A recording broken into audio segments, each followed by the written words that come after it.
जय हिंद साथियों, कैसे हो आप। आज हम पढ़ने वाले हैं कक्षा 6वीं की एनसीईआरटी इतिहास पार्ट 1। उसका नाम होगा हमारे अतीत। किताब का नाम है हमारे अतीत। अध्याय 1 है प्रारंभिक कथन। क्या, कब, कहाँ और कैसे। शहीदा का सवाल।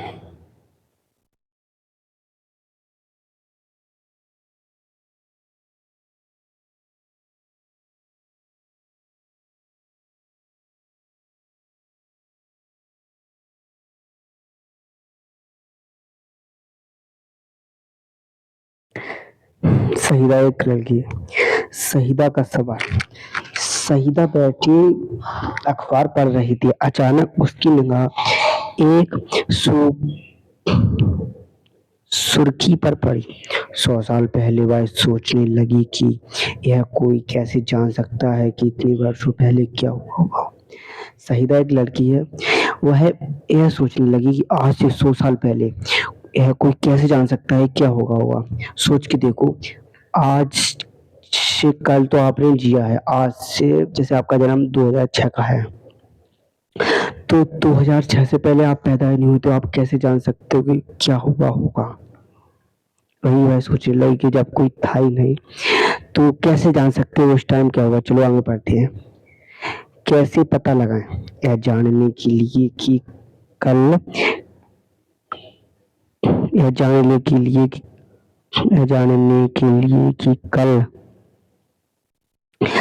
के लिए कि कल क्या हुआ था तुम रेडियो को सुन सकते हो, टेलीविजन देख सकते हो या फिर अखबार पढ़ सकते हो।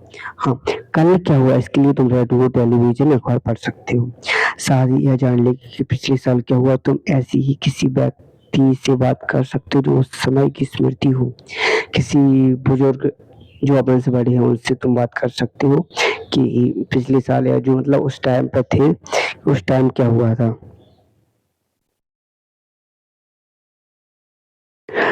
लेकिन बहुत पहले क्या हुआ था ऐसे यह कैसे जान सकते हैं।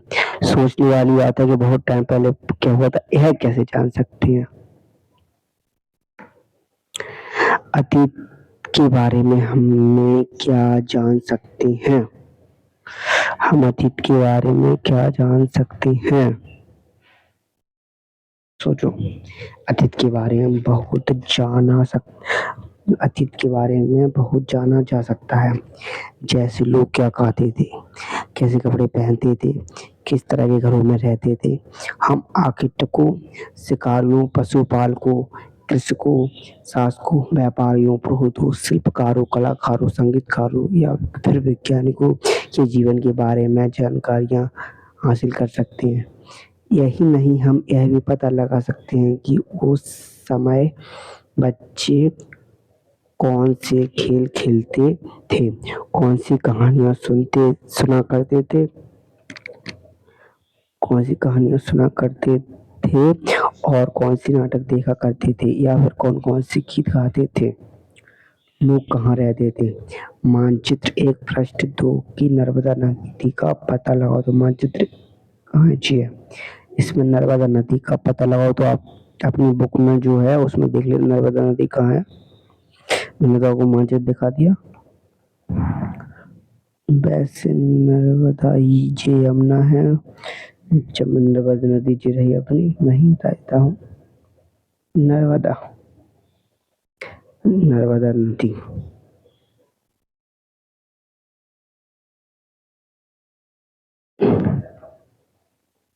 कई लाख वर्ष पहले से लोग इस नदी के तट पर रहा करते थे। नर्मदा नदी थी इसके तट पर रहा करते थे कई साल पहले। यहाँ रहने वाले आरंभिक लोगों में से कुछ कुशल संग्राहक थे जो आसपास के जंगलों की विशाल संपदा से परिचित थे। अपने भोजन के लिए वे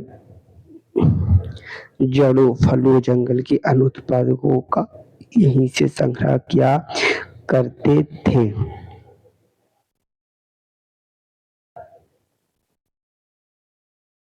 वे जानवरों का आखेट भी क्या करते थे। जो नर्मदा नदी के पास आज से कई लाख साल पहले रहते थे। तो उस समय खाना-पीना का कोई सिस्टम नहीं रहता होगा।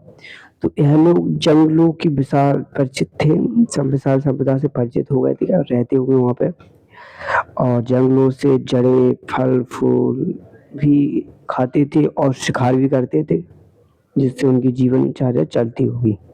चलो आगे बढ़ते हैं। अब तुम उत्तर-पश्चिम की सुलेमान और गिरधर पहाड़ियों का पता लगाओ। इसी क्षेत्र में कुछ ऐसे स्थान हैं जहाँ लगभग 8,000 वर्ष पूर्व स्त्री-पुरुषों ने सबसे पहले गेहूँ तथा जौ जैसी फसलों को उपजाना आरंभ किया। उन्होंने भेड़, बकरी और गाय, बैल जैसे पशुओं को पालतू बनाना शुरू किया। ये लोग गाँव में रहते थे। उत्तर-पूर्व में उत्तर-पूर्व ये स्थान था उत्तर-पूर्व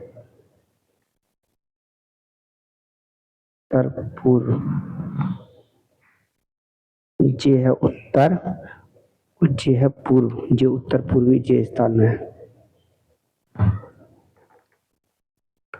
उत्तर-पूर्व में गारो और मध्य भारत के बीच का स्थान है। और मध्य प्रदेश ही पड़ता है। मध्य भारत में विंध्य पहाड़ियों का पता लगाओ। एक कुछ अन्य ऐसे क्षेत्र हैं जहाँ कृषि का विकास हुआ। मध्य भारत में ही कृषि का विकास हुआ। अगर आपका एक क्वेश्चन हो जाता है कृषि विकास सबसे पहले कहाँ से हुआ, तो आपका आंसर होगा मध्य भारत से। कहाँ से? मध्य भारत से। मध्य भारत से कृषि का विकास हुआ।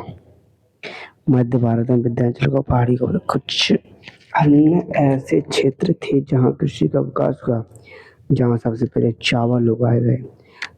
कृषि में सबसे पहले क्या उगाया गया? चावल। ये भी आपके लिए एक इम्पोर्टेंट क्वेश्चन है। वे स्थान विंध्य के उत्तर में स्थित थे। ये पूरा भारत का मैप है, इसे आप एनालिसिस कर लेना, पढ़ लेना। मानचित्र पर सुंदरता इसकी सहायक नदियों का पता लगाने का प्रयास करिए। पता आप लगा दे रहना, टाइम उतना ही है, ज़्यादा टाइम बर्बाद नहीं कर सकते आपका, इसलिए मैं पढ़ के बता देता हूँ, आप समझ जाइए और बाद में आप खुद पढ़ लेना इसको एक बार, तो आपको अच्छी तरीके से समझ में आ जाएगा। सहायक नदियाँ उन्हें कहते हैं जो एक बड़ी नदी में मिल जाती है। सहायक नदी कैसे है? जैसे यहाँ पर एक बड़ी नदी जा रही है, जो बड़ी नदी हुई, बड़ी नदी जा रही है, उसके आज पहाड़ों से उतरती जा रही है, नदी उतरती जा रही है, लगती जा रही है, जिस सहायक नदी कहलाएंगी। सहायक नदी। सहायक नदी उन्हें कहते हैं जो बड़ी नदियां मिल जाती हैं। सब नदी आकर एक बड़ी नदी में मिल जाती है। लगभग 4700 वर्ष पूर्व इन्हीं नदियों के किनारे कुछ आरंभिक नगर फले फूले। जो नदियों थी, आकाश है, गंगा है, यमुना, इन्हीं के किनारे नगर फले फूले। गंगा व इसकी सहायक नदियों के किनारे तथा समुद्र तटवर्ती इलाकों में नगरों का विकास लगभग 2500 वर्ष पूर्व हुआ। गंगा इसकी सहायक नदियों में जो पहले नगर फले फूले वो और कहीं पर, लेकिन गंगा में 2500 वर्ष पहले से नगर फले फूले। गंगा कहाँ है? ये गंगा है जी, हिमालय से बहती है, हिमालय से बहती हुई बंगाली खाड़ी में गिरती है। डन? ओके, आगे चलते हैं। गंगा तथा इसकी सहायक नदी सोन का पता लगाओ। गंगा की एक सहायक नदी सोन, उसका पता लगाओ। गंगा के दक्षिण में इन नदियों के आसपास का क्षेत्र प्राचीन काल में मगध, वर्तमान में बिहार नाम से जाना जाता है। आप आगे पढ़ेंगे आप मगध के राजा कौन थे, मगध क्या है, उसकी जानकारी आगे लेंगे। इसके शासक बहुत शक्तिशाली थे और उन्होंने एक विशाल राज्य स्थापित किया था। देश के अन्य हिस्सों में भी ऐसे राज्यों की स्थापना की गई थी। लोगों ने सदैव उपमहाद्वीप के एक हिस्से से दूसरे हिस्से तक की यात्रा की। उपमहाद्वीप यानी भारत, पाकिस्तान, बांग्लादेश सब एक ही था। इस अब इतना क्षेत्रफल था कि इसको महाद्वीप 7 है पहली बात तो, इसको उपमहाद्वीप कहा जाता था। उपमहाद्वीप 7 महाद्वीप के अंदर एक उपमहाद्वीप था।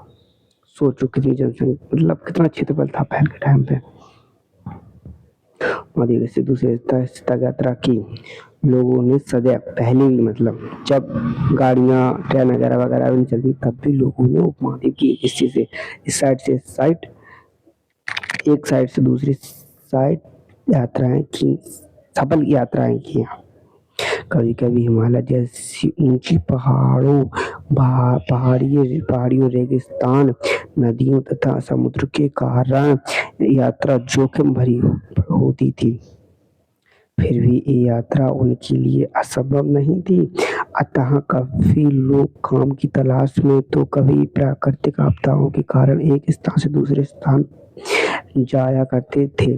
कभी कभी सेनाएं दूसरे क्षेत्रों पर विजय हासिल करने के लिए जाती थी। इसके अतिरिक्त व्यापारी कभी काफिले में तो कभी जहाजों में अपने साथ मूल्यवान वस्तु लेकर एक स्थान से दूसरे स्थान पर जाते रहते थे। धार्मिक गुरु को शिक्षा और सलाह देते हुए एक गांव से दूसरे गांव, एक कस्बे से दूसरे कस्बे जाया करते थे। जो धार्मिक गुरु होते थे, पहले कोई टीचर ऐसे नहीं थे, धार्मिक गुरु होते धर्म, तो एक गांव से दूसरे गांव सलाह देने जाते थे या एक कस्बे से दूसरे कस्बे। कुछ लोग नए और रोचक स्थानों को खोजने की चाह में उत्सुकतावश की यात्रा किया करते थे। इन सभी यात्राओं से लोगों को एक दूसरे के विचारों को जानने का अवसर मिला। जब आज लोग यात्राएं क्यों करते हैं, सोचने वाली क्या इस टाइम पे। जैसे आप कहीं पर जाती हो तो क्यों जाती हो, आगे बढ़ते हैं। एक बार फिर से मानचित्र 1 को देखो। पहाड़ियाँ, पर्वत और समुद्र इस उपमहाद्वीप की प्राकृतिक सीमा का निर्माण करते हैं। जो भारत उपमहाद्वीप है, इसकी पहाड़ी, जो पहाड़ है, पर्वत है, समुद्र है, इसकी जो प्राकृतिक सीमा है उसका निर्धारण करते हैं। जैसे चीन साइड चले जाओ तो हिमालय है, इस प्रकार। हालांकि लोगों के लिए इन सीमाओं को पार करना आसान नहीं था। कोई हिमालय पार कर भारत से आ सकता है क्या? नहीं आ सकता है, इसलिए आसान नहीं था और पहले के समय में था। जिन्होंने ऐसा चाहा वे ऐसा कर सके। मेहनत करने वालों की कभी हार नहीं होती। जिन्होंने चाहा वो कर भी सके, ऐसी कोई बड़ी बात भी नहीं थी। वे पर्वतों की ऊंचाई को छू सके तथा गहरे समुद्र को पार कर सके। उपमहाद्वीप के बाहर से भी कुछ लोग यहाँ आए और यहीं बस गए। जो उपमहाद्वीप का बाहर का क्षेत्र था, जैसे कुछ मुगल भी आए थे, लेकिन कुछ मुगल तो लौट गए थे, कुछ यहीं पर बस गए थे। इस प्रकार और भी लोग आए और बस गए, यहीं पर उपमहाद्वीप पर रहने लगे और इसको अपना मान लिया। इस आगमन में हमारी संस्कृति परंपराओं को समृद्ध किया। ये आगमन आता रहा तो इससे हमारी परंपराएं और समृद्धि से उसको, संस्कृति को समृद्ध किया। कई 100 वर्षों से लोग पत्थर को तराशने, संगीत रचने और यहाँ तक कि भोजन बनाने के नए तरीके के बारे में दूसरे विचार अपनाते रहे। देश के नाम, भारत का नाम भारत कैसे पड़ा, इंडिया कैसे पड़ा। वैसे सोचो तो लगता नहीं है कि इंडिया इंग्लिशी शब्द है, अंग्रेजी शब्द है। आगे देखते हैं इंडिया क्या शब्द है। अपने देश के लिए हम पराए इंडिया तथा भारत जैसे नाम का प्रयोग करते हैं। इंडिया शब्द इंडस से निकला है, जैसे संस्कृति में सिंधु कहा जाता है। हम सोचते हैं इंडिया इंग्लिशी शब्द, अंग्रेजी शब्द है, लेकिन संस्कृत में सिंधु कहा जाता है, सिंधु। हम अपने एटलस में ईरान और यूनान का पता लगाओ। एटलस एक बुक होती है, उसे आपको मतलब परचेज करना हो कर लो। उसमें ईरान, या गूगल मैप पे जाना तो उसमें ईरान और यूनान का पता लगाओ। लगभग 2500 वर्ष पूर्व उत्तर पश्चिम की ओर से आने वाले ईरानियों और यूनानियों ने सिंधु को हिंदौस अथवा इंदौस और इस नदी के पूर्व में स्थित भूमि प्रदेश को इंडिया कहा। भारत नाम का प्रयोग उत्तर पश्चिम में रहने वाले लोगों के एक समूह के लिए किया जाता है। जो भारत के उत्तर पश्चिम साइड रहते हैं उनके लिए इस नाम का प्रयोग किया जाता है। इस समूह का उल्लेख संस्कृत की आरंभिक लगभग 3500 वर्ष पुरानी कृति ऋग्वेद में भी मिलता है। बाद में इसका प्रयोग देश के लिए होने लगा। अतीत के बारे में कैसे जानें? अतीत की जानकारी हम कई तरह से प्राप्त कर सकते हैं। इसमें से एक नया तरीका अतीत में लिखी गई पुस्तकों को ढूंढना और पढ़ना है। ये पुस्तकें हाथ से लिखी होने के कारण पांडुलिपि कही जाती हैं। अंग्रेजी में पांडुलिपि के लिए प्रयुक्त होने वाला मैन्युस्क्रिप्ट शब्द लैटिन शब्द मेनु, जिसका अर्थ हाथ से है, से निकला है। ये पांडुलिपियां प्राय ताड़पत्रों अथवा हिमालय क्षेत्र में उगने वाले भुर्ज नामक पेड़ की छाल से, इम्पोर्टेंट पॉइंट है, इसको नोट कर लेना, भुर्ज नामक पेड़ की छाल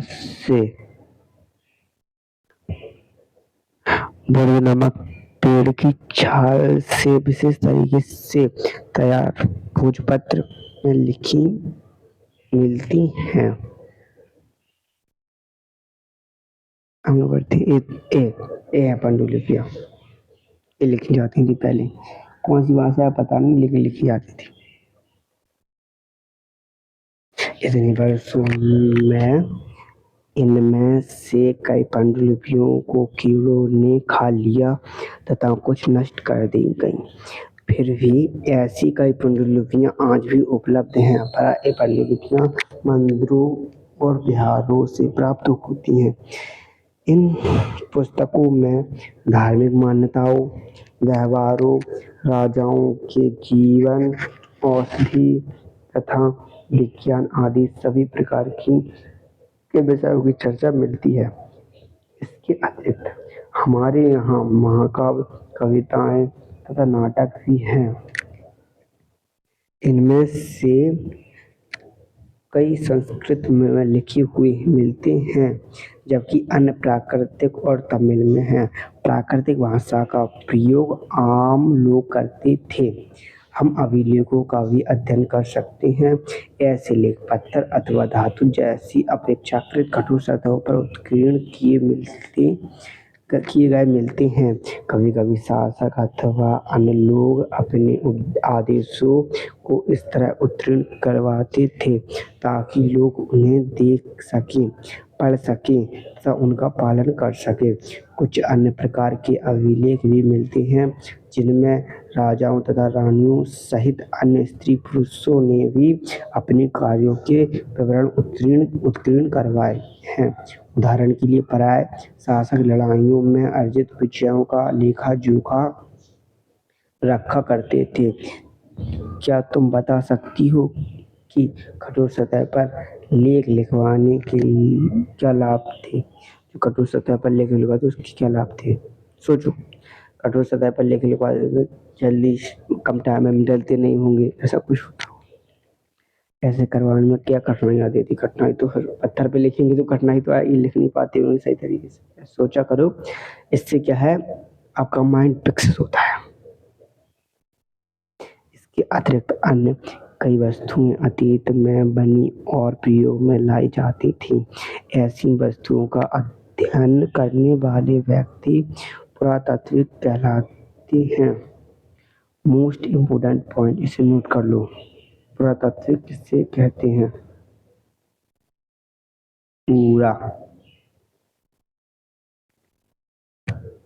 ऐसी वस्तुओं का अध्ययन करने वाले व्यक्ति पुरातात्विक पत्थर और ईंट से बनी इमारतों के अवशेषों, चित्रों तथा मूर्तियों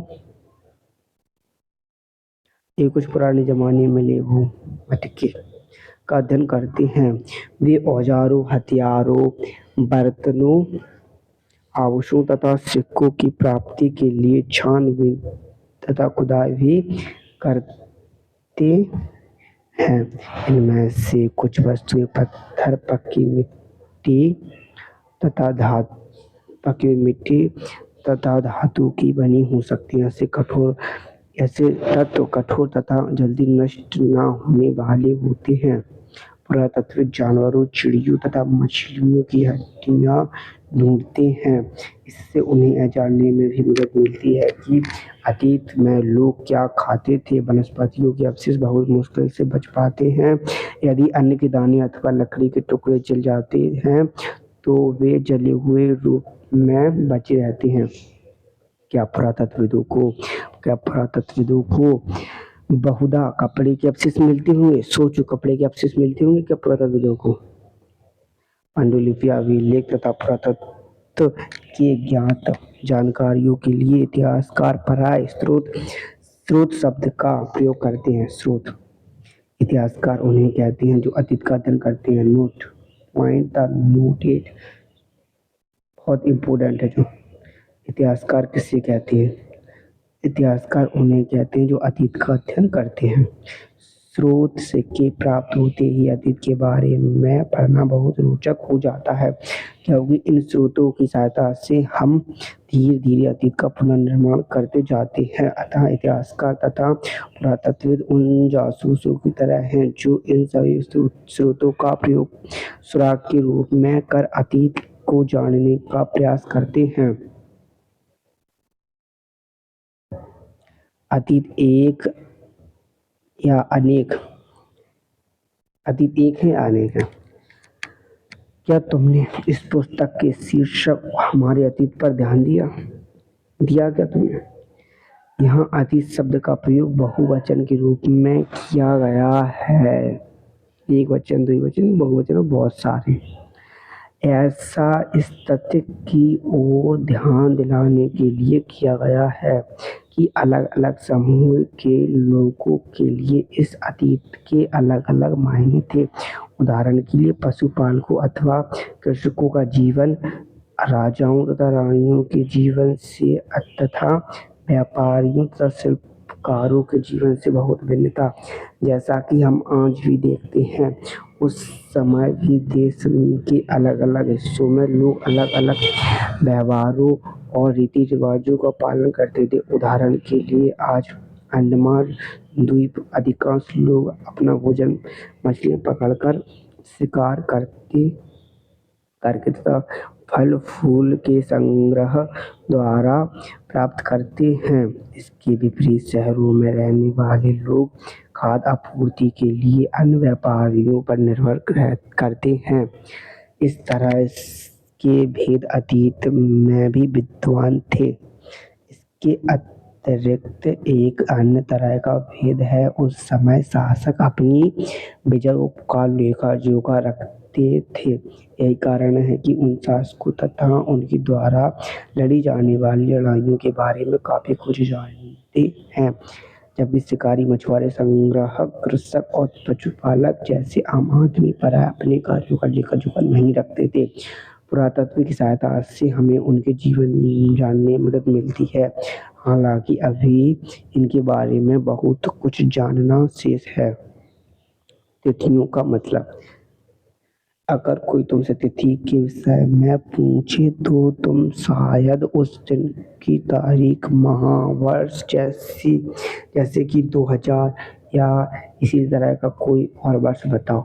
वर्ष की यह गणना ईसाई धर्म प्रवर्तक ईसा मसीह के जन्म की तिथि से की जाती है।